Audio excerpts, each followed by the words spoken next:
নামলেই যেন জলমগ্ন শহরে পরিণত হয় শ্রীভূমি। শহর সহ বিভিন্ন এলাকায় রাস্তাঘাটের অবস্থাও অত্যন্ত শোচনীয়। কিন্তু বারবার আন্দোলন প্রতিবাদ জানানোর পরেও কোনো সুরাহা পাননি জনগণ। রাস্তা থেকে বাড়িঘর সামান্য বৃষ্টি দিলেই সর্বত্র জল জমে চরম ভোগান্তি। অবশেষে স্থায়ী সমাধানের দাবিতে পৌরসভা ঘেরাও করে ধর্নায় সামিল হয়েছেন শহরবাসী।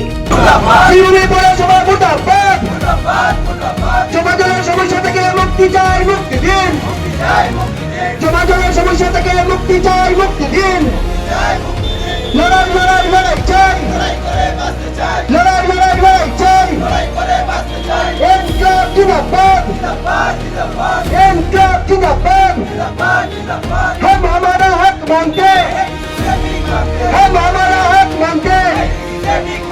श्रीभूमि पौरसभा शरण करो, श्रीभूमि पौरसभा शरण करो, शरण नहीं तो टूट करो, शरण नहीं तो टूट करो।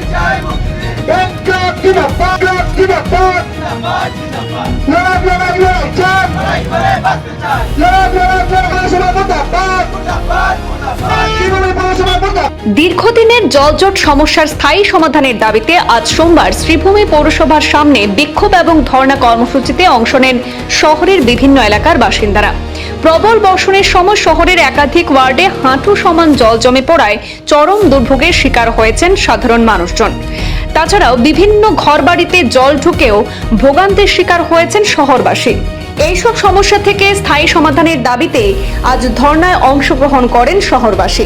ধর্নায় অংশ নেওয়া নাগরিকদের অভিযোগ, সামান্য বৃষ্টিতেই শহরের প্রধান সড়ক থেকে শুরু করে আবাসিক এলাকাগুলিতে জল জমে যোগাযোগ ব্যবস্থা কার্যত ভেঙে পড়ে। বহু বাড়িঘরে জল ঢুকে পড়ায় সাধারণ মানুষের দৈনন্দিন জীবন বিপর্যস্ত হয়ে উঠছে। বিশেষ করে স্কুল পড়ুয়া, ব্যবসায়ী এবং বয়স্ক মানুষদের সবচেয়ে বেশি সমস্যার মুখে পড়তে হচ্ছে। আজকে প্রতিবাদী নাগরিক ক্ষোভ উগরে দিয়ে সেখানে জনগণ বলেন, প্রতি বছর বর্ষা এলেই একই সমস্যার সম্মুখীন হতে হচ্ছে শ্রীভূমিবাসীকে। ভোটের আগে একাধিকবার আশ্বাস মিললেও আজ পর্যন্ত কোনো স্থায়ী ড্রেনেজ ব্যবস্থার কাজ বাস্তবায়িত হয়নি। অন্যদিকে আন্দোলনকারীদের দাবি, দীর্ঘদিন ধরে নিকাশি নালা পরিষ্কার না হওয়ায় বৃষ্টির জল বের হতে পারছে না, আর যার ফলে রাস্তাঘাটে জল জমে যাচ্ছে, বিভিন্ন বাড়িঘরে জল ঢুকে যাচ্ছে। দ্রুত ব্যবস্থা না নেওয়া হলে আগামী দিনে আরো বৃহত্তর আন্দোলনের হুঁশিয়ারি দেন তারা। ধর্ণা কর্মসূচি থেকে অবিলম্বে নিকাশি ব্যবস্থার সংস্কার, নিয়মিত ড্রেন পরিষ্কার এবং আধুনিক জল নিষ্কাশন পরিকল্পনা গ্রহণের দাবি জানানো হয়েছে। সকলো অৱগত যে যোৱা দুদিন আগতে বৰষুণ দিছিলে, যি বৰষুণত আমাৰ যি কৰিমগঞ্জ তথা বৰ্তমান শ্ৰীভূমি চহৰৰ যি অৱস্থা আমি দেখিছো, মানে জলমগ্ন অৱস্থা। এনে প্ৰাকৃতিক দুৰ্যোগত ফ্লাড হৈ থাকে, এইটো আমাৰ ক'ব লগীয়া একো নাই। কিন্তু আমি যেটো এতিয়া এই ফ্লাডত আমি যেটো দেখা পালো, দেখি পাই আমি আচৰিত হলো। য'তে য'তে কিন্তু আমি জানো ফ্লাড নহয়, এই ফ্লাডত কিন্তু তাতেও ফ্লাড হৈছে। আৰু অকণমান আগতে আমাৰ ইয়াৰ কণ্টেণ্ট ক্ৰিয়েটাৰ আমাৰ সুজন দেৱৰ সমাজকৰ্মী, তেওঁ কিছুমান কথা উল্লেখ কৰি কিন্তু কথাখিনি কৈছে যে তেওঁলোকে নলাৰ কাম যিবোৰ আছে, আজি পৌৰসভাই নলাৰ কাম যিবোৰ কৰিছে, নলাৰ ড্ৰেনেজ চিষ্টেমৰ কাম যিবোৰ কৰিছে, তাতে কিন্তু দুৰ্নীতি 100% আছে। সেয়া লাগিলে চাৰ্চ ৰোড হওক, সেয়া লাগিলে লক্ষ্মীচৰণ ৰোড হওক, আৰু বিভিন্ন জেগাত তেখেতলোকৰ কিন্তু ৱাৰ্ড নম্বৰ 17 আপোনালোকে যাব, 17 লাখ টকাৰ কাম চেংচন হৈ আহিছে। বহুত কিন্তু তাতে মাৰা হৈছে। পৌৰপতিৰ নাম আছে, প্ৰাক্তন মন্ত্ৰীৰ নাম আছে, আৰু কোনোবা ৱাৰ্ড কমিশনাৰৰ নাম আছে বিক্ৰম দাস। 17 লাখ টকাৰ কাম হৈছে বুলি তেখেতলোকে শ্ব' কৰিছে। কিন্তু আপোনালোকে চালে গম পাব, ৱাৰ্ড নম্বৰ 17ত 50,000 টকাৰ ভালকে কাম পোৱা নাই। সেইটো লৈ মই RTI কৰিবলৈ প্লেন কৰি আছো। ডিচিৰ লগত কথাও হৈছে, ডিচি আউট অফ ষ্টেচন আছে, আজি চাগে আহি পাব। অলৰেডি আমি কিন্তু চাৰ্চ ৰোডকে আৰম্ভ কৰি লক্ষ্মীচৰণ ৰোডত আমি RTI মাৰিছো। 1 মাহৰ ওপৰত হৈ গ'ল, এতিয়ালৈকে আমি কিন্তু ৰিপ্লাই পোৱা নাই। এইটো এটা আচৰিত কথা। আপোনালোকে জানে মই RTI মাৰিছিলো, RTI ৰিপ্লাই নাহে। কিহৰ কাৰণে নাহে? আৰু আটাইতকৈ নিকম্মা পুৰপতি আৰু উপ পুৰপতি যদি কোনোবা আমি আমাৰ এই পলিটিকেল কেৰিয়াৰত দেখা পাইছো, এয়া হৈছে ৰবীন্দ্ৰ চন্দ্ৰ দেৱ। মই নাম ধৰি কৈছো, ৰবীন্দ্ৰ চন্দ্ৰ দেৱ আৰু সুখেন্দু দাস। দুয়োটা খালি ডাঙৰ মাত মাতে। আজি যদি পুৰপতিক প্ৰেছমিট কৰি আপুনি কিবা এটা কয়, তেওঁ আৱেগিক হৈ পেলাই কয় মই কি দহ পূজা নেকি, মই কি দুৰ্গা নেকি? মইতো আপুনি দুৰ্গা বুলি কোৱা নাই। আপুনি যদি আপোনাৰ পোষ্টটো হেণ্ডেল কৰিব নোৱাৰে, তেনেহ'লে কেলে বহিছে? বহাটো দৰকাৰ নাই।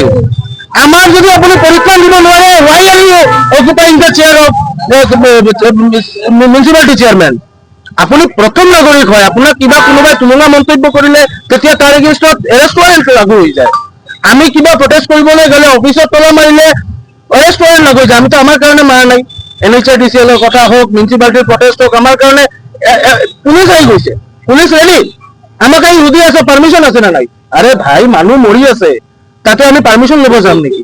লাজৰ কথা, অচিল কোৱাৰ্টাৰ ডুবি গৈছে, সিহঁতি আহি মোক সুধি আছে পারমিশন আছে না নাই। আমি পারমিশন নলওঁ। আৰু এইটো যেটো দেখি আছে আপোনালোকে ন, এয়া হৈছে ট্ৰেইলাৰ। অনাগত দিনত যদি এইটো যদি সলভ নহয়, যি চিনেমাটো পুৰপতি উপপুৰপতিয়ে দেখিবলৈ গৈ আছে, তেওঁ কিন্তু চম্ভালিব নোৱাৰিব।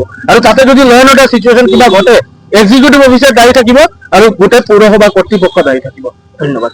দৃশ্য আশা করি আপনারা শুরু হইতে লাগতো না, কারণ বিগত 3-4 দিন আগে যে শহরে যে বন্যাটা হয়েছিল, কৃত্রিম বন্যা, এবং এই বন্যার কারণে যে শহরের হাজার হাজার বাড়ি যেটা ডুবছে, কোটি কোটি টাকা যে মানুষের নষ্ট হয়েছে, এবং মানুষের যে নষ্ট হয়েছে, এটা লাগি আজকে আমরা এই আন্দোলন।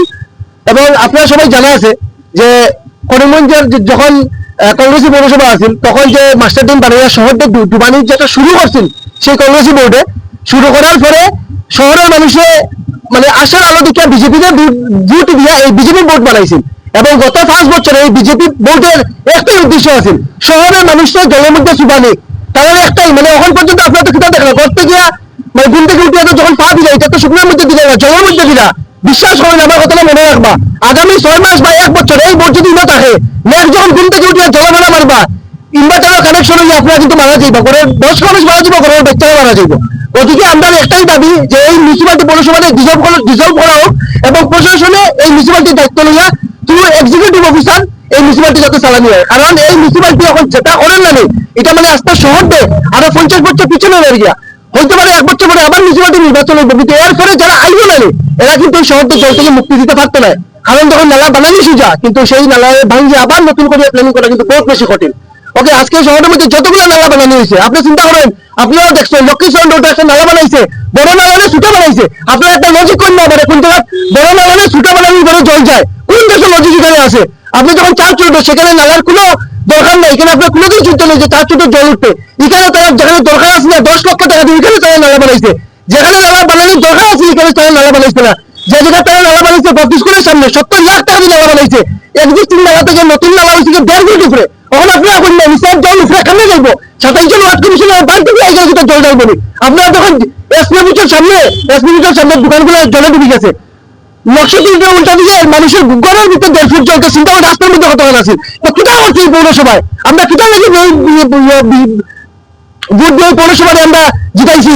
গতিকে আমি সবাই কাছে আবেদন করতাম যে আপনারা এই আন্দোলনের মধ্যে যোগদান করেন, এই পৌরসভায় আপনারা ডিজলভ করেন। প্রশাসনের কাছে অনুরোধ, টু এক্সিকিউটিভ অফিসার এই পৌরসভার যাতে চালায়, আমরা সেই দাবি লই। এবং লোকে এটাও দাবি যে নালাগুলা আবার মানে বালাগুলি যাতে পরিষ্কার করা হয়। যারা এই ভুলভাল নালা বানাইছে, এইসব ইঞ্জিনিয়ার এবং উইথ চেয়ারপারসন, ভাইস চেয়ারপারসন, তাদের নামে তারা যাতে তদন্ত হয়, এই দাবি আমি রাখলাম।